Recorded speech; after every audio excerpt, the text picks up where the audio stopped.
Yang menarik juga dari grafik ini adalah perkotaan itu nyaris tidak berkurang ya, landa itu yang biru. Bahkan kalau kita ngambil September 2019 sebelum pandemi, itu jumlah penduduk miskin 9,86 juta. Nah, September 2025 yang baru diumumkan ini 11,18, berarti kan bertambah 2 juta. Kenaikan harga yang dihadapi oleh orang miskin atas komoditas-komoditas yang mereka konsumsi, baik makanan maupun bukan makanan, itu lebih tinggi dari rata-rata keseluruhan. Jadi sebetulnya memang biaya hidup orang miskin itu meningkat lebih tinggi daripada orang yang tidak miskin. Kalau disederhanakan kan tidak begitu. Secara kenaikan loh ya, jangan secara nominalnya. Sedang rame kan? Nah, bahkan ketika Bank Dunia membuat olah data lagi, naikin lagi garisnya. Seadanya kita pakai ukuran upper middle income country sesuai status kita. Jumlah penduduk miskin kita itu 193,49 juta. Banyak yang penduduk kita itu rumah tangga ataupun penduduknya sendiri perorangan itu turun, mendekati garis. Nggak miskin, tapi kalau garisnya dinaikin mengikuti Bank Dunia, si aspiring middle class itu masuk miskin itu kalau pakai ukuran yang ini. Nah, yang nyaris miskin di BPS kalau pakai ukuran ini jadi miskin. Bahkan yang aspiring middle class sebagian ikut sini. Dan saya kira masih sekarang, mengapa bantuan sosial itu suka keluar di bulan Februari dan Maret, digenjot lagi di bulan Agustus September. Karena di situ bisa sedikit ketika disurvei, lumayan pengaruhnya terhadap tingkat kemiskinan. Termasuk ketika subsidi listrik diberikan bulan Februari, dan kebetulan pada waktu itu surveinya di bulan Februari atas nama Maret, ya kan pengaruh juga.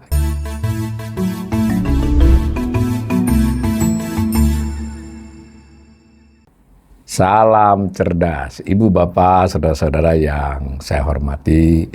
Kembali berjumpa dengan saya di kanal Awali Rezeki dalam sesi Assessment Ekonomi. Kali ini saya akan menyoroti tentang kondisi terkini dari kemiskinan di Indonesia. Sebenarnya rilis publikasi dari BPS sudah sebulan yang lalu, tetapi baru kali ini saya lakukan assessment terhadap publikasi tersebut dan data-data sebelumnya. Nah, sebagaimana yang berulang kali ditayangkan oleh kanal ini, setiap kali ada publikasi BPS, salah satunya adalah tentang kemiskinan, kita mengingatkan bahwa untuk hal-hal sepenting ini, BPS biasanya, Badan Pusat Statistik ya, BPS itu melakukan siaran pers, jumpa pers, di mana dalam jumpa pers tersebut biasanya tidak hanya satu paparan, mungkin ada 2 atau 3 topik. Nah, di setiap topik itu ada paparannya berupa PPT ya, slide-slide.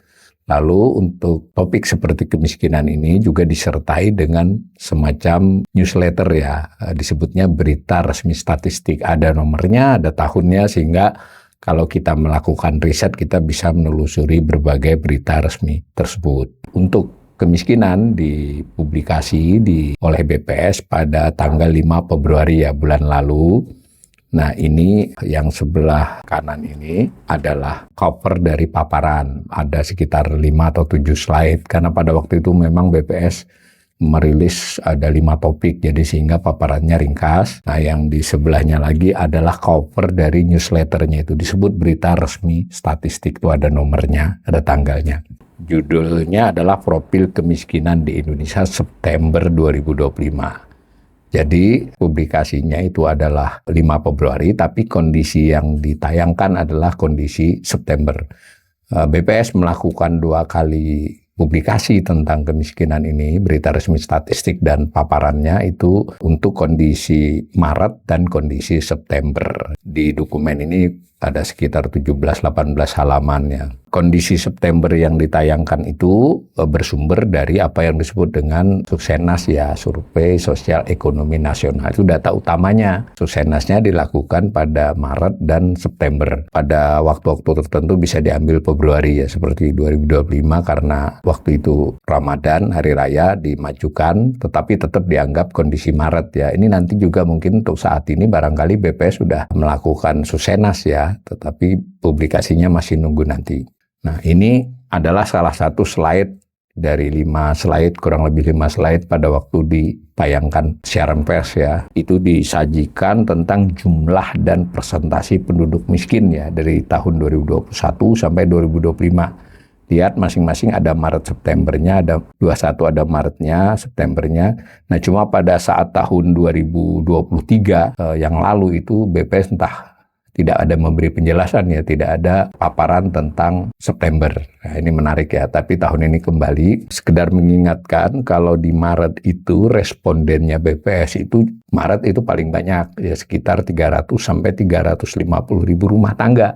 Jadi sampelnya rumah tangga ya. Sementara kalau di bulan September itu 70 sampai 75 ribu. Karena itu untuk data bulan Maret itu kemiskinan bisa sampai pada tingkat kabupaten kota. Sementara kalau di bulan September itu hanya sampai provinsi. Kalaupun ada data kabupaten kota biasanya tidak terlalu dipakai ya. Nah begitu juga kalau kita mendapatkan informasi dari misalnya World Bank, itu dia memakainya adalah kondisi Maret. Jadi kalau World Bank mengatakan kemiskinan di Indonesia tahun 2024 itu datanya adalah Maret 2024. 2025 ini World Bank belum ada mengatakan apa-apa. Nanti kita sampai sana ya.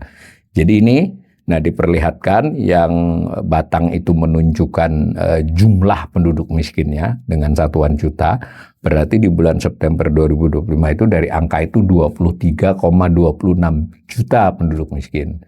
Nah, sedangkan yang garis kuning itu adalah persentasi penduduk miskin tersebut terhadap jumlah total penduduk. Nah, jumlah total penduduk sendiri sebetulnya BPS melakukannya kan di sensus dan Supas antar sensus, sehingga itu proyeksi sebenarnya. Jadi ini menarik ya untuk kasus Indonesia ini, jumlah penduduk masih berdasarkan sensus, lalu ada proyeksi dari sensus tersebut untuk tahun-tahun ke depannya. Proyeksi bisa diperbaiki oleh Supas antar sensus, ada semi sensus lah. Itu. Nah, di bawah ini ada keterangan dari BPS, karena itu menurut BPS terjadi berkurangnya penduduk miskin selama Maret sampai September, 6 bulan ya. Katanya berkurang 0,49 juta. Tapi saya ingatkan ya, mereka ini makanya survei, bukan sensus ya, pakai sampling lah ya. Persentasi kemiskinannya turun 0,22% dari 8,47 ke 8,25. Sebetulnya untuk keperluan riset itu lebih baik Maret dengan Maret ya. Nah, September bisa saja kita pakai untuk pelengkap. Karena itu kita sebetulnya masih menunggu nanti yang 2026 ini kondisi Maretnya bagaimana. Tapi nanti dipublikasinya baru bulan Juli, masih lama ya. Nah, lalu saya olah. Kalau mengolah ya kita harus mengambil data BPS yang dari tahun ke tahun. Nah, itu sayangnya BPS juga sebagian datanya tidak user friendly ya. Jadi kita harus ngolah gitu. Mengolahnya sih mungkin simpel saja, tapi kan harus mengunduh satu-satu untuk disambung. Nah, ini saya gambarkan dari tahun 96 sampai 25 ini. Ada tahun-tahun di mana survei BPS itu hanya setahun sekali. Kalaupun dilakukan 4 kali, yang dianggap representatif adalah 1 tahun saja. Nah, ini Maret September itu dimulai dari tahun 2011 ya. 2 kali setahun. Nah, kalau kita lihat gambar ini simpel saja. Yang biru itu menunjukkan jumlah, jadi kalau tadi ini, nah yang batang itu saya ganti menjadi garis biru. Yang orange itu persentasi. Kelihatan memang terjadi penurunan ya, perlahan tapi pasti. Nah, kalau dilihat yang orange itu penurunannya lebih kelihatan tajam, sementara yang biru lebih landai. Ya jumlah ya. Jumlahnya itu turun, tetapi presentasinya itu turun bisa lebih tajam karena jumlah penduduknya kan. Nah, kalau kita lihat data seperti ini, kita melihat beberapa hal. Pertama dulu kita lihat dulu sebelum COVID ya, misalnya kita ambil September 2019 karena ini data September. Sebelum COVID itu jumlah penduduk miskin 24,79 juta orang dan tingkat kemiskinan 9,22. Nah, sekarang jumlah penduduk miskin 23,36 juta. Jadi hanya berkurang 1,3 juta 6 tahun. Nah, kalau kita tarik ke yang lama silahkan itu. Selama 6 tahun kita hanya bisa mengurangi 1,3 juta orang.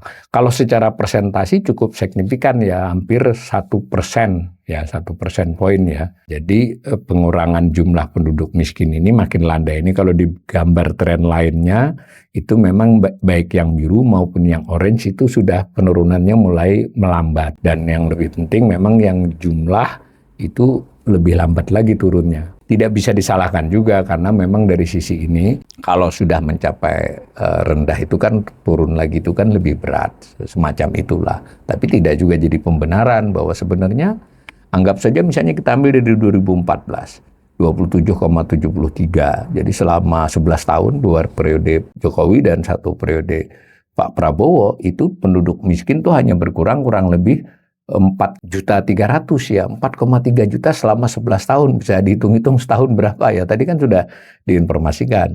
Setahun misalnya tahun 2025 terhadap setahun sebelumnya itu hanya berkurang 700.000 itu kan.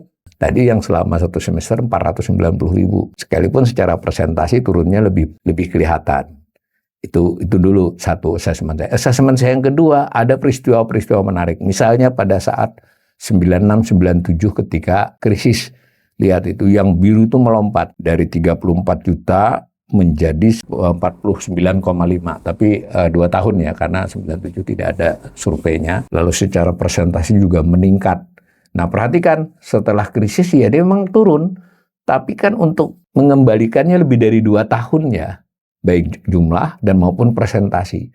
Butuh sekitar 5-6 tahun setelah krisis sebesar 97 itu untuk menurunkan jumlah penduduk miskin ke tingkat yang sama dan presentasi ke tingkat yang sama. Apalagi kalau kita menganggap kalau tidak ada krisis kan sebenarnya secara alamiah dia turun karena ekonomi bertumbuh. Nah, kalau kita lihat itu opportunity loss artinya seandainya tidak ada krisis mungkin kan kehilangan itu banyak lagi.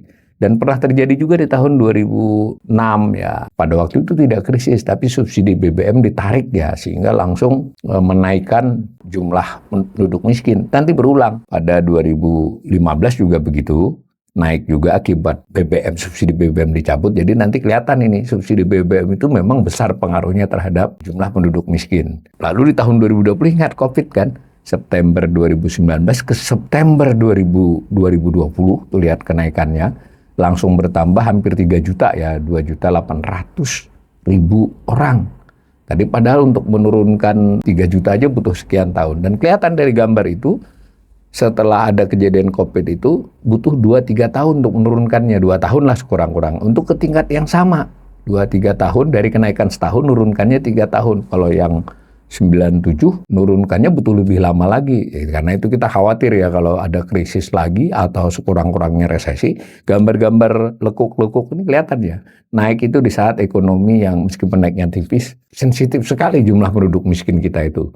Jadi kalau ekonomi memburuk dia langsung segera upaya memulihkannya itu butuh waktu lebih lama. Karena itu saya salah seorang ekonom yang khawatir kalau 2026 ini terjadi resesi apalagi krisis, maka bisa meningkatkan jumlah penduduk miskin maupun presentasi penduduk miskin yang cukup signifikan. Ini data secara umumnya ya. Nah lalu bagaimana kalau dipisah dua sesuai data yang disediakan oleh BPS, ada daerah perkotaan, ada daerah perdesaan. Orange menunjukkan perdesaan dalam hal jumlah orang ya, ini bukan presentasi penduduk miskin. Nah yang biru adalah perkotaan. Apa yang menarik, perdesaan secara konsisten turun ya, kecuali pada saat COVID itu tetap naik juga, di desa pun naik. Pada 2015 ketika subsidi BBM dihapuskan atau dikurangi sangat signifikan pada waktu itu juga tetap naik ya. Sayang gambarnya tidak sampai, karena data di tahun sebelum 2007 tidak ada desa-desa kota ya datanya, sehingga saya nggak bisa melihat sampai 96. Rincian desa kota itu adalah mulai 2007. Yang menarik juga dari grafik ini adalah perkotaan itu nyaris tidak berkurang ya. Nah, landai itu yang biru. Bahkan kalau kita ngambil September 2019 sebelum pandemi, itu jumlah penduduk miskin 9,86 juta. Nah September 2025 yang baru diumumkan ini 11,18, berarti kan bertambah 2 juta. Cuma penduduk miskin di desa turunnya cukup drastis. Nah, itu bisa dibaca macam-macam ya, berarti bisa. Tentu perlu kajian lebih jauh, tapi kelihatannya sudah ada indikasi itu dan ada beberapa kajian-kajian yang sifatnya mengamati di daerah-daerah tertentu. Memang terjadi urbanisasi dan yang urbanisasi itu dalam konteks ini adalah penduduk miskinnya. Tentu urbanisasi ada juga orang yang ke kota yang karena keterampilannya, karena pendidikannya lalu itu ada. Tapi dalam data agregatnya terjadi perpindahan orang miskin dari desa ke kota. Atau suatu desa mungkin akibat perkembangan wilayah definisinya menjadi kota, jadi ada 2 ya. Tapi jelas dari data ini penduduk miskin yang dikatakan di perkotaan bertambah selama 6 tahun terakhir ini. Bahkan kalau kita tarik sampai September 2014, berarti 11 tahun, dia juga bertambah. Dia ini hampir setara dengan 20 tahun sebelumnya. Nah, angka-angka ini begitu bunyinya. Nah, tapi yang perdesaan tetap konsisten turun kecuali tahun-tahun tertentu di mana ekonomi memburuk atau terkait dengan subsidi BBM ya gitu ya. Kita 2026 sekali lagi kalau terjadi goncangan ekonomi, kalau umpama resesi kah, apalagi sampai krisis, itu mungkin desa tetap hanya naik tipis karena pada pindah ke kota kemiskinannya. Ini kan jadi masalah yang lebih kompleks daripada sekedar data kemiskinan. Nah, bagaimana dengan presentasinya? Nah, penduduk miskin kota dan desa. Nah, secara presentasi itu memang yang di kota tadi yang kelihatan meningkat 2 juta tadi secara presentasi relatif sama ya. Di September 2019 6,56, sekarang 6,6. Naik tipis. Ya tadi sebabnya karena jumlah penduduknya bertambah di kota. Jadi secara presentasi tingkat kemiskinan ini tidak dijumlahkan ya. Jadi penduduk miskin di kota atas jumlah penduduk kota. Jumlah penduduk miskin desa atas total jumlah penduduk di perdesaan. Kalau yang nasional ya atas jumlah penduduk nasional. Kalau dilihat begini memang kembali kota tetap menunjukkan gejala tidak terjadi penurunan secara persentase ya. Kalau secara jumlah bertambah. Sementara yang desa secara persentasi pun turun. Saya ulangi lagi, ini mengindikasikan perpindahan penduduk miskin dari desa ke kota. Bisa juga antara lain karena perubahan status beberapa desa di pinggiran menjadi kota ya. Kemudian dari paparan, kita diberi penjelasan bagaimana menentukan jumlah penduduk miskin itu. Jadi untuk di bulan Maret dan September beda ya jumlah sampelnya, tapi metodologinya sama. Jadi waktu survei Susenas itu sebetulnya BPS sudah melakukan semacam tentatif ya, hipotesis ya, semacam garis kemiskinan hipotesis. Garis kemiskinan itulah yang menentukan jika orang di atasnya tidak miskin, pengeluaran ya, jika pengeluaran di bawahnya adalah penduduk miskin. Nah, tapi pada waktu survei dilakukan, sementara dibuat dulu garis hipotesis. Garis hipotesis dari mana didapatnya? Didapat dari informasi garis kemiskinan tahun sebelumnya, lalu pertimbangan inflasi, lalu pertimbangan beberapa hal. Dan yang diukur pun tidak yang murni orang di garis, tetapi orang di atas dan di bawahnya. Sampai juga begitu. 350.000 atau 75.000 di 70-75.000 di bulan September itu adalah blok-blok yang kira-kira menunjukkan tidak semuanya miskin. Ya kan kalau semuanya disurvei miskin ya jadi miskin total. Itu sudah ada caranya dia mengatur agar diperoleh garis kemiskinan hipotesis yang pas dan blok sampel yang pas. Perhitungan garis kemiskinan hipotesis itu disertai juga dengan perhitungan komponen-komponen dari yang menjadi garis kebutuhan makanan dan kebutuhan bukan makanan. Kurang lebih begitu ya. Ini gambar untuk memaparkan setelah survei lalu diolah, didapatlah garis kemiskinan definitif untuk bulan itu. Nah, garis kemiskinan di September 2025 itu kurang lebih ini. Untuk bahan makanan 25,33%, yang makanan 74,67%. Garis kemiskinannya sendiri secara nasional adalah Rp614.443. Ya, kita bulatkan ya 641.000 gitulah. Itu garis kemiskinannya. Nah, didapat dari kebutuhan untuk pengeluaran bahan makanan dan non-makanan. Nah, saya ingin menambahkan informasi, sebetulnya bukan garis ini yang dipakai untuk mengukur satu keluarga atau satu orang, individu itu miskin atau tidak. Ini namanya juga garis kemiskinan analisis saja, hipotesa. Pada waktu menentukan itu di Susenas, gitu ya. Tadi ada garis hipotesa tadi lah, tapi hipotesa itu nanti mendekati definitif itu. Itu yang dilihat dulu si sampel ini tinggal di mana. Misalnya dia di Jawa Barat. Jawa Baratnya di Kota Bandung atau di kabupaten mana. Lain garisnya. Nah, jadi garisnya itu kalau September pakai provinsi ya. Sebetulnya Maret juga pakai provinsi, tapi ada hipotesis kabupaten kotanya. Kita ambil yang September ini saja. Jadi orang dilihat dulu. Jadi kalau orang itu setelah disurvei ya, surveinya itu si petugas itu tidak orang disuruh ngisi, enggak, ditanyain ya. Jadi datang ke rumah, ada banyak pertanyaan, bisa sampai sejam 2 jam itu kalau dia ke satu rumah tangga itu. Diukur jadinya, dia tinggal di mana, tadi saya ulangi tadi kalau contoh Jawa Barat, dia di kota atau di desa. Jadi beda nih. Nah, orang itu ditentukan miskin atau tidak berdasarkan garis kemiskinan di provinsi, di kota atau di desa tersebut. Untuk bulan Maret malah di kabupaten atau di kota tersebut. Jadi bukan 641 ini. Karena itu ukuran orang di Jawa Barat beda dengan di DKI Jakarta, atau kalau Jawa Barat terlalu ini ya Jawa Tengah garisnya lebih rendah ya. Jadi apakah dia tinggal di kota Semarang atau misalnya dia di Kabupaten Brebes itu lain. Tetapi untuk analisis dibuat rata-rata garis kemiskinan nasional. Jadi saya ulangi ya, garis kemiskinan nasional itu sebetulnya tidak dipakai secara teknis menentukan orang itu miskin atau tidak miskin. Yang dipakai garis kemiskinan provinsi ya, dan di daerah mana dia tinggal, desa atau kota. Nah, karena itu banyak perbincangan netizen itu ya agak sulit kan ketika orang-orang Jakarta ribut, masa cukup dengan duit segini ya kan, 640 nasional, di Jakarta 800 lebih. Kalau di kabupaten tertentu di Jawa bisa jadi hanya 500. Nah, 500 lebih sedikit. Jadi beda ya. Nah, tapi oke, kita terima dulu ini untuk analisis ya. Ini dari paparan, dari bahan paparan. Nah, kalau kita lihat juga di paparan, di berita resminya. Itu di sini untuk menunjukkan yang dipakai menjadi garis itu apa saja gitu. Nah, makanan itu ada garis yang hipotesis lalu nanti jadi definitif itu dipilah lagi. Ingat, Susenas itu juga dikaitkan dengan pola pengeluaran rumah tangga. Nah, termasuk pola pengeluaran rumah tangga orang miskin di dalamnya. Jadi ini ada gambaran presentasi. Jadi yang dipakai garis tadi kan yang makanan itu kurang lebih 73,81%. Nah, yang bukan makanan berapa? Nah, ini langsung dibuat dua nih kan, desa kota ya. Nah, ini juga agregat nasional bukan daerah. Nah, yang menarik apa? Dari ukuran garis itu untuk garis kemiskinan yang makanan itu terutama sekali beras ya. Beras itu mencapai 21% di kota ya, di desa mencapai 24,62% dari total loh, bukan dari garis kemiskinan makanannya.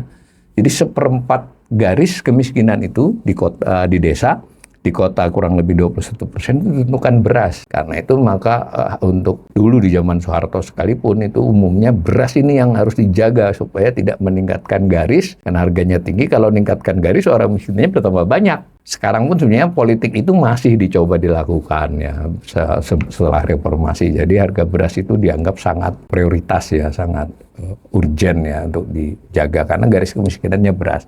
Lalu menariknya lagi rokok ya, baik di desa maupun di kota, rokok itulah penentu kemiskinan dan tidak miskin. Karena itu kalau harga rokok tinggi itu juga berpengaruh sekali terhadap kemiskinan ya. Cuma kita tidak tahu, ini BPS kan tidak membedakan pengeluaran dia beli rokok yang bercukai atau rokok ilegal, kan tidak disebutkan nih rokok. Nah, yang lain lagi ada telur ayam ras, daging ayam ras itu sama di desa di kota, ada mie instan. Nah, sedangkan yang bukan makanan itu yang terutama perumahan. Perumahan ini ya mau sewa, mau apapun lah untuk urusan perumahan ya. Baru bensin, listrik. Nah, makanya tadi karena bensin ini termasuk yang nomor 2 ya di kota maupun di desa terhadap garis kemiskinan bukan makanan, dia sensitif sekali kalau harga bensin itu tinggi dari ukuran BPS ini. Nah, dengan cara demikian total garisnya itu ini, tapi sekali lagi nih garis kemiskinan nasional yang tadi kita sebut Rp641.443. Nah, jangan lupa kalau dari gambar ini garis kemiskinan ini selalu naik ya, karena itu netizen kadang apa cukup dengan 11.000 data yang dia pakai, misalnya data ukuran tahun 2021, ya, tiap 6 bulan kan berubah ukurannya. Pemirsa saya yang subscribe, yang rajin dengan kanal ini ya, kalaupun ingin berbincang ya atau berdiskusi atau apapun lah yang mungkin tujuannya tidak terlalu ilmiah banget, tetap juga ya jangan ngawur kan, ini 641 sekarang ini. Nah, apa yang menarik di grafik saya ini? Saya bandingannya bukan dengan Maret, tapi dengan September tahun sebelumnya. Tahun sebelumnya itu 595.242. Berarti ada kenaikan garis kan? Saya ulangi ya, garis kemiskinan itu menentukan orang yang pengeluaran di atasnya disebut tidak miskin, yang di bawahnya miskin. Ukurannya garis untuk membatas yang miskin dan tidak miskin. Itu garis kemiskinan. Garisnya ini meningkat ya. Karena faktor harga, faktor pola konsumsi, terutama faktor harga dari tadi komponen-komponen yang dipakai untuk menjadi garis. Nah, kalau kita ukur dua data ini, September 24 dengan September 25 terjadi kenaikan 7,76%. Jadi garisnya naik 7,76%. Apa maksud saya? Mari kita bandingkan dengan inflasi. Inflasi kan adalah tingkat kenaikan seluruh barang dan untuk yang dikonsumsi seluruh penduduk. Sedangkan garis kemiskinan ini untuk komoditas yang relatif dikonsumsi orang miskin. Nah, beda kan? Yang inflasi umum ini termasuk juga yang dikonsumsi orang miskin. Ternyata inflasi September 2025 year on year berarti itu adalah data inflasi dari bulan September 25 dibandingkan dengan September setahun sebelumnya. EHK-nya dibandingkan dapat angka 2,65%. Maka kesimpulannya adalah kenaikan harga yang dihadapi oleh orang miskin atas komoditas-komoditas yang mereka konsumsi, baik makanan maupun bukan makanan, itu lebih tinggi dari rata-rata keseluruhan. Ya, jadi sebetulnya memang biaya hidup orang miskin itu meningkat lebih tinggi daripada orang yang tidak miskin. Kalau disederhanakan kan jadi begitu. Secara kenaikan loh ya, jangan secara nominalnya, secara persentase kenaikan. Jadi mungkin kalau ilustrasinya begini, harga HP, harga motor, harga mobil lah, kalau motor mungkin masih orang miskin ada yang itu, atau rumah ya, real estate itu kenaikannya lebih kecil dibandingkan beras, rokok, bensin kalau dari sisi yang non makanan ya. Inflasi yang dihadapi penduduk miskin lebih tinggi dari yang dihadapi orang yang tidak miskin. Ini agenda tersendiri ini ya. Kalau dilihat lagi bagaimana desa dan kota, nah, dengan cara yang sama juga diukur. Ternyata di kota inflasi yang dihadapi orang miskin, artinya garis kemiskinannya naiknya 7,69%. Di desa 7,70, hampir sama ya. Tadi inflasi nasional 2,65. Sayangnya inflasi ini tidak ada, inflasi desa tidak cukup akurat datanya, jadi inflasi nasional adanya. Biar kita mulai menangkap ya ini, bahwa memang kalau mau mengatasi atau mengurangi kemiskinan harus paham biaya hidup yang dihadapi orang miskin itu meningkat lebih tinggi dibandingkan yang bukan miskin. Sebetulnya di situ juga peran negara, bagaimana mengelola ekonomi agar kenaikan harga-harga untuk orang miskin ini bisa ditekan. Ada informasi yang pernah rame, viral ya dari Bank Dunia. Jadi Bank Dunia ini sebetulnya mengolah data BPS. Ini dulu yang perlu diketahui pemirsa ya. Saya kira sudah ada yang tahu juga. Yang dipakai oleh Bank Dunia untuk mengukur kemiskinan di berbagai negara termasuk Indonesia itu data negara yang bersangkutan. Ya nggak bisa Bank Dunia melakukan survei terlalu mahal kalau dia mensurvei setiap negara. Enggak. Yang dipakai BPS. Nah, data yang dipakai saya ingatkan tadi adalah data bulan Maret. Sampai sejauh ini Bank Dunia baru merilis yang sampai tahun 2024, 25-nya belum. Si Bank Dunia ini bedanya adalah data mentahnya tadi, data 350.000 rumah tangga tadi, lalu ada data pengeluarannya, ada data orangnya berapa masing-masing dari 350.000 itu. Kan tidak semuanya miskin itu. Dipakai, bedanya dia rubah garisnya oleh Bank Dunia. Tadi kan garis 614 misalnya, tapi untuk tahun 2024 ini kalau saya tidak salah garisnya 600 ya, kalau 2024 karena untuk Maret itu 588. Dirubah oleh Bank Dunia, dia naikin garis itu. Tapi Bank Dunia belakangan ini buat 3 macam untuk tiap negara garis itu. Nah, yang saya tampilkan 2 karena yang satunya nggak relevan. Di mana dia mengatakan ukuran kemiskinan untuk negara berpendapatan menengah bawah, lower middle income countries, itu adalah $4,20 per hari ya. Tapi jangan lupa, ini tidak bisa dikalikan dengan kurs. Yang dia pakai adalah kurs namanya kurs parity ya, paritas daya beli, purchasing power parity ya. Jadi ada gitunya, ada metodenya lah. Sehingga kursnya itu tidak persis, misalnya pada waktu tahun 2024 itu 14.000, nggak 14.000. Malah dia hanya sekitar 6.000 ya. Karena Indonesia ini secara paritas cukup baik ya, sehingga kursnya itu. Karena tujuannya Bank Dunia menggunakan ini adalah untuk membandingkan antar negara. Nah dengan begitu dia buat 2 ukuran, 3 sebetulnya, yang satunya untuk lower income. Kita kan nggak masuk situ. Kita itu masuknya justru upper middle income, yang standarnya $8,20. Sekali lagi bukan kurs ya. Ini kira-kira 6.000 di tahun 2024, bukan 14.000. Itu pun berubah, dia juga mengalami perubahan tiap tahun, sama dengan BPS tadi. Yang ukuran untuk negara miskin kan kita nggak pakai. Kalau kita dimasukkan upper middle income country, sesuai kategori kita, ada datanya. Cuman kita ini kan masuk upper middle income, tapi ranking terbawah, ibarat sepak bola itu kita mungkin masuk Liga A gitu ya, atau seri 1, tapi kita di peringkat bawah. Jadi kita potensi untuk turun ke lower middle income juga besar 1-2 tahun ke depan kalau ada apa-apa. Ya, pakailah dua ukuran ini. Ternyata kalau menurut hitungan Bank Dunia, seandainya kita memakai ukuran untuk negara berpendapatan menengah bawah, tingkat kemiskinan kita tuh 19,88%. Jumlah penduduk miskinnya 56,37. Nah, kalau kita lihat tadi, pada saat itu, pada saat 2014, itu kita rendah banget loh ya. 2024 itu kita yang penduduk miskinnya sekitar 25 juta, itu kebetulan saya pakai September ya, harusnya Maret 25, dan tingkat kemiskinannya nggak sampai 9,02 maaf. Nah sekarang kalau pakai Bank Dunia jauh banget kan, 19,88. Jadi kan 2 kali lipat lebih dari ukuran BPS. Penduduk miskinnya pun 56,37. Pada saat Maret 2024 kita sekitar 25 juta. Nah, mungkin kita bisa tarik ke sini ya seandainya nanti pakai tahun 2025. Itu kalau kita masuk pakai garis kemiskinan lower middle income countries, menengah bawah. Ini yang rame kan. Nah bahkan ketika Bank Dunia membuat olah data lagi, naikin lagi garisnya seandainya kita pakai ukuran upper middle income country sesuai status kita. Jumlah penduduk miskin kita itu 193 juta, 193,49 juta. Tingkat kemiskinan kita 68,25%. Ini rame di media. Jadi kita ya 2/3 penduduk kita hampir ya miskin kan. Ya, kalau pakai angka ini 2/3 ya.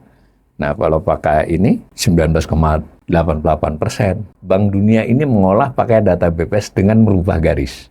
Gitu aja. Kita dibandingkan dengan negara lain. Jadi kalau kita bilang penduduk miskin kita 25 juta, tadi kalau sekarang 23 juta, ya kalau pakai ukuran Bank Dunia langsung lipat 2 pakai yang ini. Kalau yang ini kita lipat 4 mungkin.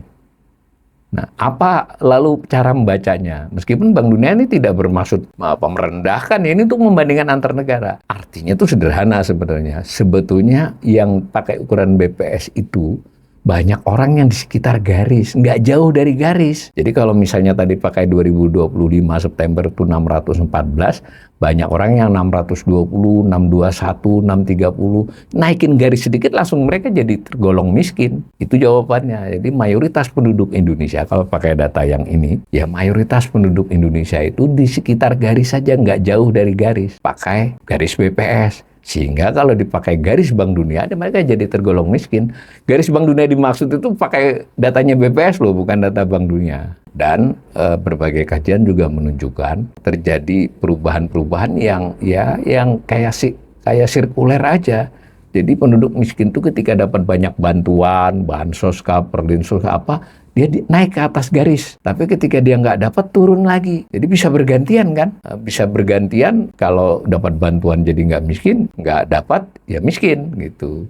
Demi terkonfirmasi, data Bank Dunia terkonfirmasi data BPS yang terkait dengan kelas menengah yang turun. Jadi BPS itu buat ukuran nih, garis kemiskinan, itu miskin dan tidak miskin. Lalu ada orang yang disebut sebagai aspiring middle class, jadi sampai batasnya 1,5. Lalu ada middle class, itu di atas 2 kali garis kemiskinan.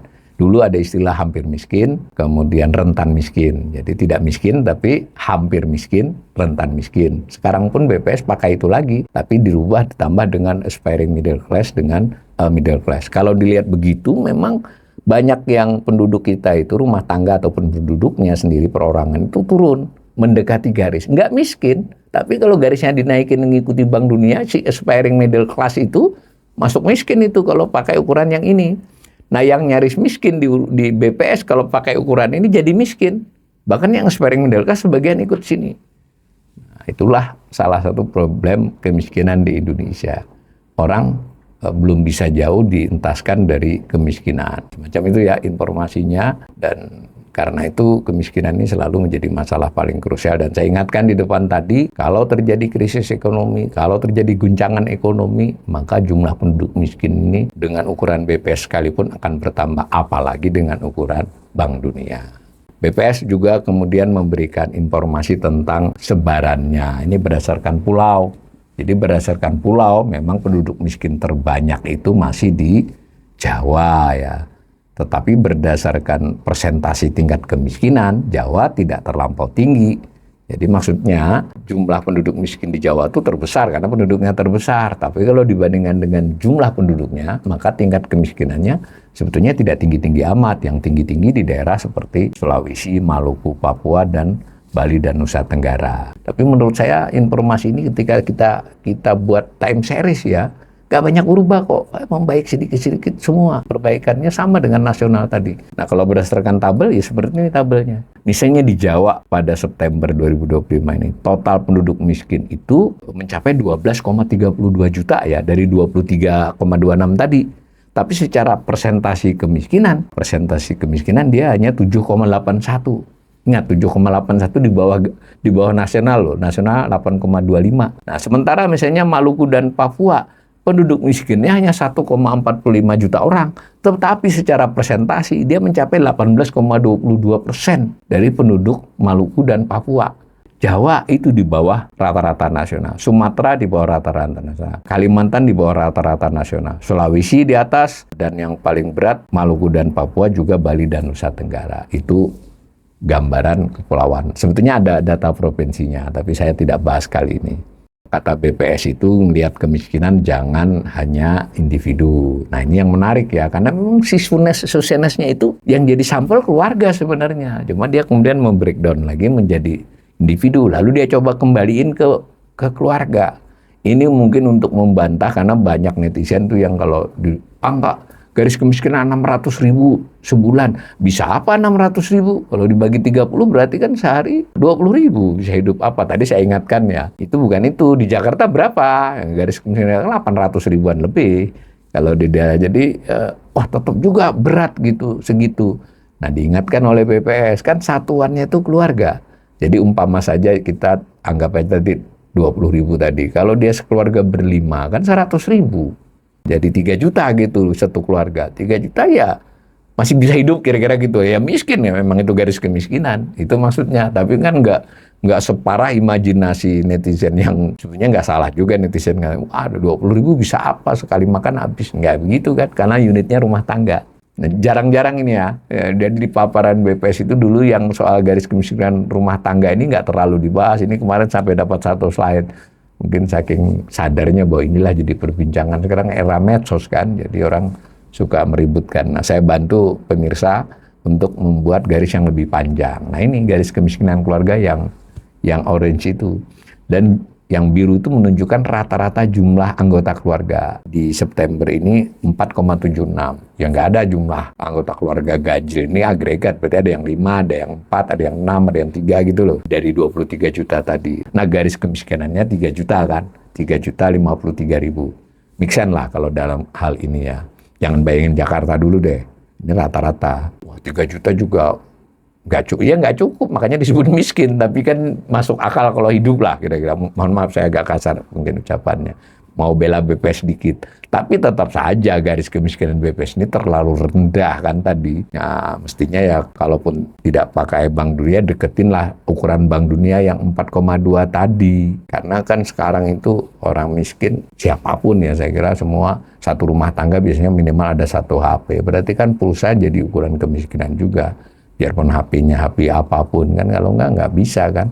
Pedagang-pedagang apapun, eceran kecil di mana pakai HP kan sekarang. Orang order kue juga pakai HP. Misal itu contoh saja. Jadi ukurannya ini terlalu rendah, itu kritik. Tapi sebetulnya ini nggak terlalu boleh juga ya, karena BPSI sampaikan aja jangan melakukan assessment. Tapi saya lihat kemarin juga nggak banyak assessment. Cuma diinformasikan saja.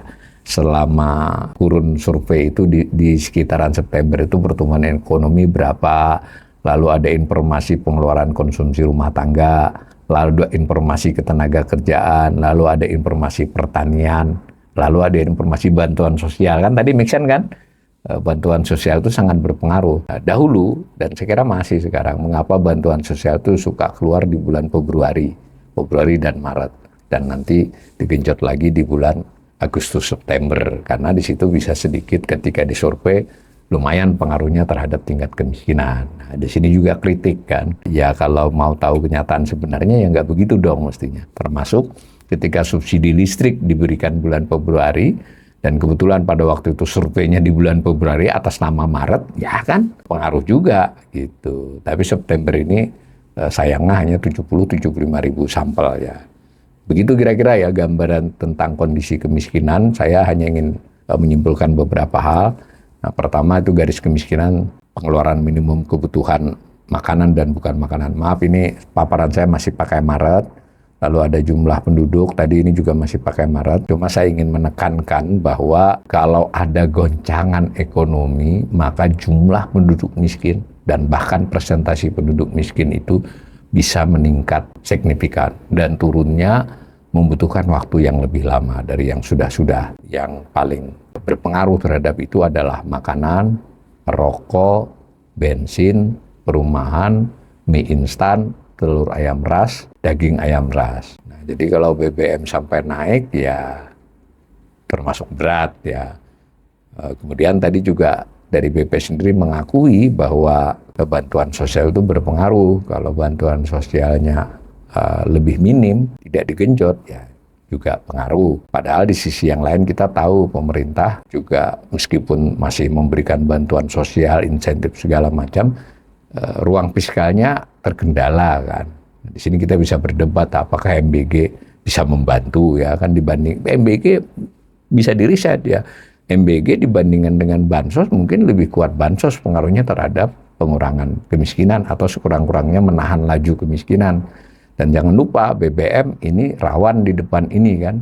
Dan kalau nanti misalnya rupiah juga melemah cukup signifikan, itu juga pengaruh. Oh, mereka kan nggak pakai dolar nanti dulu, karena dari kurs itu ada soal kedelai, berarti tahu tempe, ada soal gandum, berarti mie instan gitu ya. Dan ada soal rokok, ketika rokoknya dikejar-kejar cukai, dia mau naikin kan, dan seterusnya. Nah, saya sengaja asesmen ini karena beberapa bulan ini saya selalu asesmen yang sifatnya utang pemerintah, nilai tukar, neraca pembayaran internasional dan seterusnya. Tapi saya ingatkan ujungnya ke sini. Karena kita tetap harus perhatian utamanya agar sebagian besar dan harusnya seluruh rakyat Indonesia itu kesejahteraannya membaik. Ini alih-alih dari kesejahteraannya membaik, kita masih bermasalah dengan bagaimana mengurangi jumlah penduduk miskin atau yang berada di sekitar kemiskinan itu. Mudah-mudahan ke depannya kondisi penduduk Indonesia, rakyat Indonesia makin membaik.